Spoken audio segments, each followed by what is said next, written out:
귀한 찬양 감사합니다. 우리 호흡 있는 동안에 주를 찬양할 수 있기를 축복합니다. 우리 옆에 분과 인사하시겠습니다. 사랑합니다. 네, 갑자기 추워진 날씨 가운데 감기 걸리지 마십시오. 네, 건강하시기를 축복합니다. 우리가 지금 여러 주에 걸쳐서 8장 27절부터 10장 52절에 걸친 단락을 함께 공부하고 있습니다. 예수님께서 갈릴리에서 예루살렘으로 가시는 어디에서 주로 대화를 하셨을까요? 길에서. 네, 감사합니다. 길에서 일어나는 일들입니다. 그리고 거기에서 예수님께서 가르치셨던 가르침을 여기서 기록하고 있습니다. 이 단락의 중심은 세 번에 걸친 예수님의 순환 예고와 또 예수님을 메시아로 따르려는 자들에게 가르쳐 주시는 하나님 나라의 규칙입니다. 예수님의 순환은 예수님 메시아 직무의 핵심입니다. 예수님께서 제자들에게 자신의 메시아 직무를 가르치신 이유가 8장 34절에 나오는데요. 무리와 제자들을 불러 이르시되 누구든지 나를 따라오려거든 자기를 부인하고 자기 십자가를 지고 나를 따를 것이니라, 이렇게 말씀하셨습니다.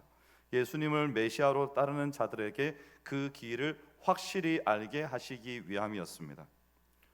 누구든지 나를 따라오려거든 이라는 전제가 이 단락 전체죠.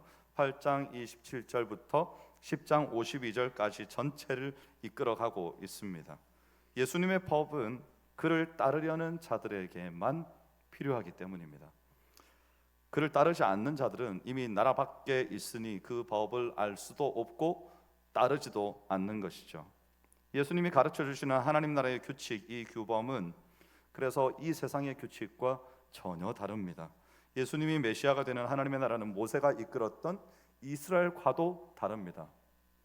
왜냐하면 모세는 하나님의 종이었지만 예수님은 하나님의 아들이시기 때문입니다. 하나님의 아들이 시작하는 이 새로운 하나님의 나라를 기록하는 것이 마가복음의 기록 목적이죠. 그래서 예수를 메시아로 따르는, 또 따르려고 하는 사람들은 예수님이 말씀하시는 그 규칙을 배우고 또 따라야 했습니다. 그 중에 첫째가 뭔가 하면 자기를 부인하고 자기 십자가를 지고 예수님을 쫓는 것이고, 두 번째가 뭔가 하면 누구든지 첫째가 되고자 하면 못사람의 끝이 되며 또 못사람을 섬기는 자가 되어야 하리라, 이겁니다. 여기까지 우리가 배웠고, 그리고 지난주에 이제 그 다음 내용을 우리가 배웠습니다. 예수님의 이름을 가진 하나님의 백성들이 서로 무엇을 하는 것이 중요하다고 말씀하셨습니까? 화목. 할렐루야. 갑자기 막 감동이 밀려오네요. 네, 화목하는 것이 중요하다고 말씀하셨습니다. 그래서 그것이 하나님 나라에서 얼마나 중요한지 손발을 다 찍어버리고 눈을 빼어버려서라도 형제를 실족하게 하지 말고 화목을 실천하라, 이렇게 말씀하셨습니다. 그래서 그 화목을 어떻게, 서로의 사이에 뭘 두고 화목하라고요? 소금을 두고 화목하라 그랬습니다. 그래서 레위기 2장 13절 말씀을 들면서 그 소금은 언약의 소금인데, 이 언약의 소금은 곧 뭘 말하는가 하면 하나님의 말씀을 말한다, 이렇게 설명을 드렸습니다. 이 화목과 연합이 10장에서 어디로 발전이 되는가 하면 결혼의 관계로 더 강하게 묘사가 되는 겁니다.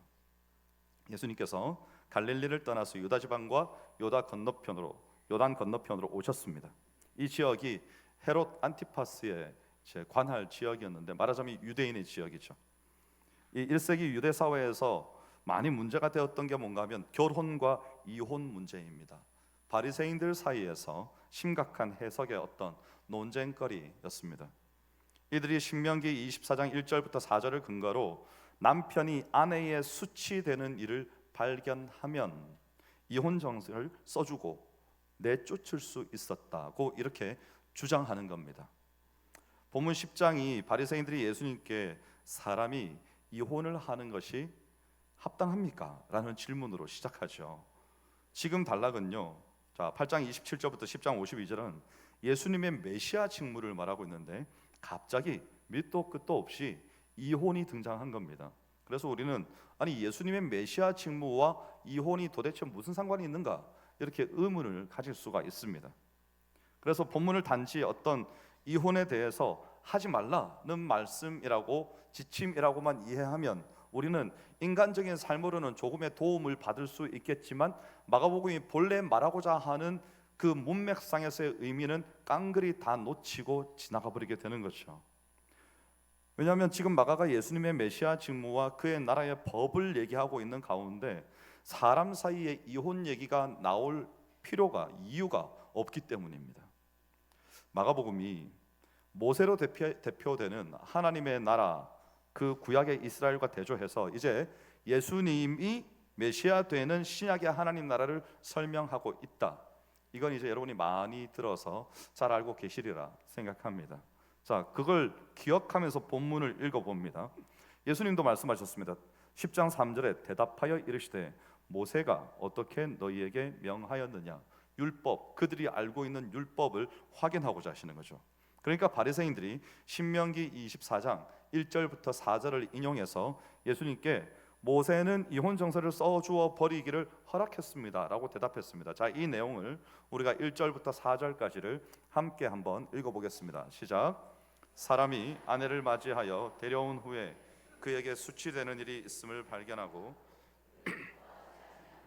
이혼 증서를 써서 그의 손에 주고 그를 자기 집에서 내보낼 것이요 그 여자는 그의 집에서 나가서 다른 사람의 아내가 되려니와 그의 둘째 남편도 그를 미워하여 이혼 증서를 써서 그의 손에 주고 그를 자기 집에서 내보냈거나 또는 그를 아내로 맞이한 둘째 남편이 죽었다 하자 그 여자는 이미 몸을 더럽혔은즉 그를 내보낸 전 남편이 그를 다시 아내로 맞이하지 말지니 이 일은 여호와 앞에 가증한 것이라. 너는 내 하나님 여호와께서 내게 기업으로 주시는 땅을 범죄하게 하지 말지니라. 아멘. 자, 예수님이 이 신명기 말씀에 대하여 너희의 마음이 완악하기 때문에 하나님께서 그것을 조절하기 위해서 주신 명령이다, 이렇게 말씀을 하셨습니다. 여러분, 이혼 증서는 남편이 아내에게 발행하는 문서인데 여기에 내용은 여인이 법적으로 자유를 얻었음을 보장하는 일종의 문서죠. 그런데 이 당시에 이것이 어떻게 사용되고 있었는가 하면 아내를 쫓아내기 위한 수단으로 사용되고 있었다는 겁니다. 그래서 예수님께서는 남편이 제 멋대로 아내를 버리는 이런 행태들을 제한하기 위해서 하나님이 최소한의 방편으로 이것을 허락하신 것이다, 이렇게 지금 설명하고 있는 겁니다. 다시 말해서 이혼 증서라도 써주고 보내라는 말씀은 남편이 자신의 기분에 따라 아내를 남에게 줬다가 다시 데려왔다가 하는 이런 완악함으로부터 그의 아내가 상하게 되는 것을 막기 위해서 하나님께서 계명을 주셨다는 겁니다.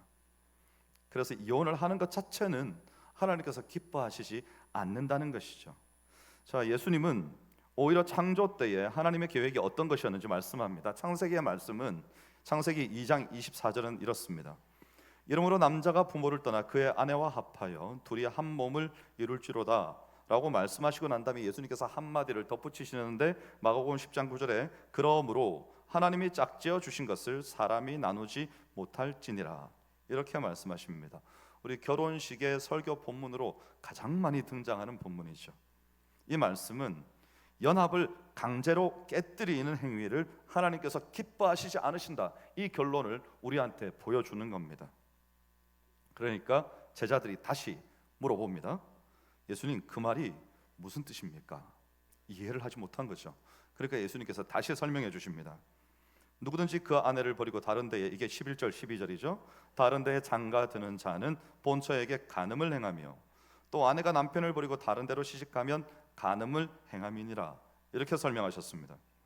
10장 1절부터 12절까지의 사건에서 예수님께서 가르치시는 핵심이 어디에 있는가 하면 방금 11절 12절에서 뭐가 강조됐습니까? 간음입니다. 간음. 핵심은 이혼이 아니라 간음입니다. 왜냐하면 하나님께서 연합시켜 주셨기 때문에 그 연합을 힘써 지켜야 할 의무가 있는 겁니다. 성경에서 남편과 아내의 결합은 가장 강한 연합의 관계를 의미합니다. 여러분, 대보십시오. 뭐든지 그거보다 더 강한 연합이 있습니까? 여러분이 가지고 있는 것 중에 아주 강력한 연합입니다. 예수님의 말씀은 하나님께서 태초에 남자와 여자를 만드시고 둘이 한 몸이 되라고 정하셨는데 이 연합의 관계를 깨뜨리는 것이 곧 간음이라는 겁니다. 모세가 이혼 증서를 써주어 보내라고 할 때 근거가 뭔가 하면 수치되는 일이 있음을 발견하고 그를 기뻐하지 아니하면, 이 조건이 달려 있었습니다. 남편이 판단해서 아내를 데리고 있는 것이 내가 부끄러우면 이혼 증서를 써주고 보내도 된다는 뜻입니다. 그런데 예수님은 하나님이 연합시킨 것을 사람이 나누지 말라는 거죠. 왜냐하면 그것은 간음이다 라고 말씀하시는 겁니다. 완전히 못 박아 말씀하시죠. 그래서 손발이 범죄하면 찍어버리라, 눈을 빼어버리고, 눈이 범죄하거든 너로 하여금. 이 말씀은 그냥 형제간에 화목하게 잘 지내셔야죠. 교회가 한 몸인데 우리가 다 지체인데 좀 사이좋게 지내야 되지 않겠습니까? 이 정도를 말하는 것이 아닙니다. 이 연합은 부부로서 연합하는 정도의 중요성을 가지는 것이죠. 그래서 어떤 경우에도 깨뜨리지 말라는 아주 엄중한 말씀인 겁니다. 그런데 우리가 기억해야 될 게 뭔가 하면, 간음은 구약시대의 구약적인 배경에서는 뭘 상징했을까요? 우상 숭배입니다. 열이면 100이면 99가지는 간음은 우상 숭배입니다. 하나님이 가장 싫어하시는 것이죠. 하나님이 싫어하시는 것들이 있습니다. 우상 숭배, 교만. 하나님이 좋아하시는 건 뭐가 있을까요? 반대요. 하나님을 경외하는 것. 교만을 싫어하시면 뭘 좋아하실까요? 겸손. 너무 잘하시네요. 잘 못하죠 근데. 그렇죠? 그겁니다. 계속해서 말씀하시는 겁니다. 신약의 하나님의 백성들이 서로의 결함으로 말미암아 서로 부끄러워하고 연합하기를 거부한다면, 다시 합니다. 신약의 하나님의 백성들이, 구약 아닙니다. 지금 서로의 결함으로 말미암아 서로 부끄러워하고 연합하기를 거부한다면 그것은 곧 무엇과 같은 건가 하면 우상 숭배와 같다 말하는 겁니다. 그리고 하나님께서 가장 싫어하시는 일이라는 말씀을 지금 해주고 계신 겁니다. 이 연합은 비단 어떤 제자들 사이의 연합, 왜냐하면 제자들이 싸우잖아요. 자꾸 하나님 나라에서 내가 더 크다, 네가 더 크다 이렇게 싸우는 겁니다. 그러니까 그 연합만을 의미하는 것이 아니라 예수님과 그의 백성들 사이에서의 연합도 동일하게 의미하는 겁니다. 자, 예수님은 지금 십자가를 지고 이제 가장 큰 수치를 당하실 겁니다. 그의 제자들이 이런 예수님을 부끄러워하고 등을 돌린다면 연합이 깨지는 것이죠. 예수님께서는 수치를 당하시고 온갖 모멸과 경멸을 당하시고 우리 죄를 대신하여 십자가를 지실 것이고 채찍질을 당할 것이고 가시면류관을 쓰실 것이고 창이 허리에 꿰뚫릴 것이고 손과 발에 못이 박히실 겁니다. 그렇게 돌아가실 스스로가 정하신 운명이셨습니다. 예수님 자신을 위해서요? 아닙니다. 우리를 위해서입니다. 예수님께서 왜 수치와 모멸을 견디셔야 했습니까? 예수님 자신이 얼마든지 피하실 수 있음에도 불구하고 왜 하늘 영광을 버리고 낮고 천한 이 땅 가운데 오셔서 자기 백성들을 위하여 굳이 그렇게까지 하셔야 했습니까? 거기에는 하나님이 우리에게 주신 아주 큰 하나의, 성경에서 뺄래야 뺄 수가 없는 한 가지 항목이 들어가는데 그게 뭔가 하면 사랑입니다. 사랑. 교회에도 필요한 것이 사랑이고 가정에도 필요한 것이 사랑이고, 그렇죠? 간음하지 않기 위해서, 우상 숭배하지 않기 위해서 뭐가 필요하겠습니까? 사랑이 필요합니다. 그걸 보여주신 거죠. 그런데 그런 예수님을 부끄러워하고 우리가 등을 돌리면 이 연합이 깨져버리는 겁니다. 그런 것이 내게 있었는지 생각지도 않고 살아간다면 연합은 깨지는 것이죠. 이것이 8장 38절에 보면 누구든지 이 음란하고 죄 많은 세대에서 나와 내 말을 부끄러워하면 인자도 아버지의 영광으로 거룩한 천사들과 함께 올 때에 그 사람을 부끄러워하리라, 이렇게 말씀하셨습니다. 그의 백성들은 어떤 상황에서도 이 연합을 깨뜨려서는 안 된다는 겁니다. 여러분, 예수님을 부끄러워하고 그에게서 돌아서는 것은 구약에서 하나님을 떠나서 우상 숭배를 했던 그 사람들을 따라하는 것이 됩니다. 거기 이스라엘의 왕들, 그 왕들의 악한 왕들의 마지막에 보십시오. 뭐라고 적혀 있습니까? 그가 여로보암의 길을 따라 행하였으므로, 여로보암의 길을 떠나지 아니하였으므로. 그 길이 무슨 길인데요? 악한 길입니다. 악한 길이에요. 그런데요, 여러분, 하나님이 악하다고 말씀하시는 기준이 우리와 사뭇 다릅니다. 왜냐하면 여로보암은 아주 강성한 나라를 이루었습니다. 나라가 강해졌다고요, 여로보암 때. 그런데 하나님께서는 왕이 악했다는 겁니다. 네가 나라를 강하게 만들었든 나라에 이렇게 곡식이 풍성하게 만들었든 다른 나라와 전토를 해서 영토를 넓혔든 어쨌든 그거는 다 필요 없고 너는 나를 경외하지 않았다. 그것이 하나님이 보실 때 악함이라는 거죠. 근데 그 악함이 다만 경외하지 않은 것이 아니라 온 백성을 우상 숭배 가운데로 이끌고, 이거 뭐라고요? 간음입니다. 그랬다는 거죠. 그래서 그들의 죄악을 따라 범한다 그랬습니다. 여러분, 우리도 그렇습니다. 우리도 예수님께서 가신 길을 우리가 따라가야 되는데 우리가 여로보암의 길을 따라가면 안 되는 겁니다. 그것이 뭐 좋은 거라고, 거기에 뭐 보화가 숨겨져 있다고 그걸 따라갑니까? 가정이 잘 되는 거 좋습니다. 잘 돼야죠. 당연히 돈 많이 버십시오. 얼마든지 축복해 드리겠습니다. 그런데 그것 때문에 주를 따르지 못한다, 그러면 다시 생각하십시오. 내가 쥐고자 하는 것 때문에 하나님의 은혜로부터 멀어진다, 그러면 놓으십시오. 뭐가 더 소중합니까? 그걸 생각하셔야 됩니다. 마가복음의 이 단락 안에서 이 에피소드가 말하고자 하는 의미입니다. 사람이 부모를 떠나 남편과 아내가 하나가 되듯이 예수님과 제자들은 이 예수님께 온전히 연합되어서 하나님의 뜻을 헤아리고 그것을 따라야 되는 것이죠.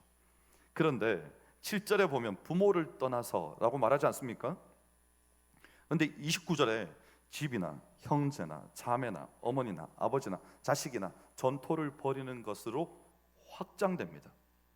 그냥 처음에는 부모만 떠나서 아내와 합하여 하나가 되는 것이었는데 나중에는 예수님께서 이것을 집이나 형제나 자매나 어머니나 아버지나 자식이나 전토를 벌이라. 뭘 하지 못하면요, 전심으로 주를 따르지 못할 것 같으면 놔라 말씀하시는 겁니다.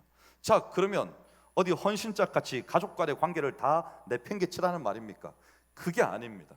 지난주도 그렇고 그 지난주도 그렇고 말씀에서 강조하는 바는 진짜 중요한 게 뭐냐, 만약에 집이나 형제나 자매나 어머니나 아버지나 자식이나 전토를 네가 쥐고 있으므로 하나님을 온전히 따르지 못하거든 회개하라, 천국이 가까웠느니라. 너 지금 계속 그렇게 살면 안 돼. 진짜 중요한 게 뭔지 알아야 돼. 이렇게 말씀하고 있는 거예요. 벌이라는 것이 아니고 그것을 그냥 갖다 던져버리고 가족도 내팽개치고 죽든지 살든지 모르겠다고 가라는 게 아닙니다. 그게 하나님 나라 길을 가는 게 아닙니다, 여러분. 그거 우리가 안고 가야죠. 그런데 우리의 마음에 주님께서는 지금 네 마음 속에 정말 중요한 게 뭐냐, 그것이 우상이 되어 있지 않느냐, 너는 정말 내 앞에서 우상 숭배를 하지 않고 있다고, 간음하지 않고 있다고 말할 수 있느냐, 고 물어보시는 겁니다. 이 연합의 키워드를 가지고 이 다음 단락들을 읽어야 본문들이 이해가 되는 거예요. 이 단락이 예수님의 메시아 직무에 대한 메시지인데 또 예수님께서 여기서 핵심적으로 중요하게 말씀하신 것이 뭔가 하면 나를 따르려거든입니다. 이 말씀을 처음 시작하시면서 무리와 제자들을 불러서 이르시되 누구든지 나를 따르려거든 하신 다음에 그 뒤에 자기를 부인하고 자기 십자가를 지고 나를 쫓을 것이니라, 무사람의 끝에서 섬기고, 이런 것들이 줄줄줄줄 따라 나오는 겁니다. 고구마 줄기 집어당기듯이 하나에 다 연결되어 있다고요. 누구든지 나를 따르려거든 이렇게 살고 이렇게 살고 이렇게 살아라, 이렇게 말씀하고 있다는 겁니다. 연합을 지키기 위해서 주님을 참되게 따르는 것이 필요하다는 것이죠. 말씀을 정리합니다. 마가복음 10장 1절부터 12절은 바리새인들이 예수님을 시험하기 위해서 이혼 문제를 예수님께 던졌습니다. 근데 사실 그 깊은 맥락은 하나님이 짝지어 주신 언약 관계를 가볍게 끊지 말라. 사람은 예수님을 시험하려 하였지만 예수님은 본인에게 던져진 그 시험거리를 가지고 오히려 제자들과 무리를 가르치시는 용도로 사용하신 겁니다. 그래서 훈계하신 것이죠. 바리새인들에게도 훈계하신 겁니다. 이혼을 하느냐 안 하느냐가 중요한 것이 아니다. 이 백성의 지도자들이여, 정말 중요한 것은 하나님을 경외함으로 간음하지 아니하고 우상 숭배하지 아니하고 내가 가는 길을 너희가 따라오는 것이 진짜 중요한 것이다. 이렇게 지금 말씀을 하고 계신다는 겁니다.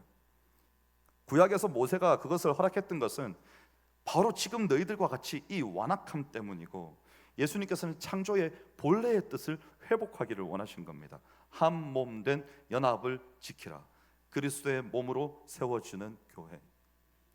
교회가 그리스도의 몸입니다. 이걸 깨면 지금 뭐라고요?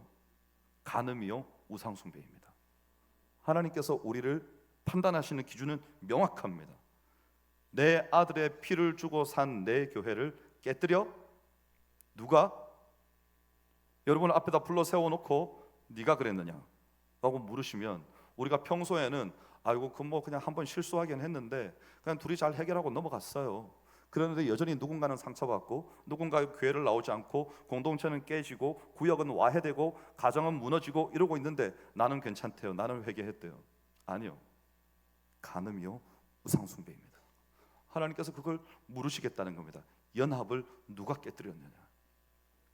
그래서 예수님께서는 십자가에 이르기까지 그 수치를 다 지고도 뭐 때문에요? 하나님과 우리와의 하나됨을 이루시기 위해서 이 연합을 포기하지 않으시고 끝까지 자기 백성을 사랑하시되 끝까지 사랑하십니다. 끝까지 사랑하셨어요. 우리는 어떻습니까? 우리는 좀 환난이 닥치고 좀 어려움과 역경이 내 인생에 다가오면 하나님께 항변하죠. 기도하러 와가지고 왜 그렇게 눈물이 나는지, 하나님 내 인생을 왜 이 모양입니까? 나는 언제까지 이렇게 살아야 합니까? 왜 나는 예수 잘 믿고 있는데 하나님 잘 섬기고 헌금도 잘하고 있는데 왜 내 인생에 이런 일들이 생기는 겁니까? 누구든지 무릇 경건하고자 하는 자는 핍박을 받으리라. 우리는 말씀을 알고 있으면서 내 인생이 왜 그렇게 되는지 이해를 잘 못합니다. 여러분이 경건하고자 하니까 내버려 두지 않는 겁니다. 교회가 너무 잘 세워져 가니까 사단이 얼마나 배가 아프겠습니까? 2배로 10배로 공격하는 겁니다. 지도자들부터 목사부터 장로님들부터 치는 겁니다. 와서 가정을 치고 기업을 치고 어떻게든지 하나님을 원망하고 죽게끔 만들어버리는 겁니다. 그래서 온 성도가 다 시험에 들게 만드는 거예요. 교회가 사분오열되게 만들어버리는 겁니다. 그러면 사단은 저쪽에서 우리끼리 싸우고 있으면 박수를 치겠죠. 아닙니다, 여러분. 그런 행위에 가담하는 자는 간음하는 것이요, 우상숭배하는 겁니다. 연합을, 그리스도의 피로 사신 교회를 깨뜨리는, 연합을 깨뜨리는 우를 범했기 때문에 용서하지 않으십니다, 여러분. 여러분, 그래서 우리는 어떻게 살아야 됩니까? 무엇이 우리에게 참으로 중요한 것입니까? 무엇을 지키면서 살아야 됩니까?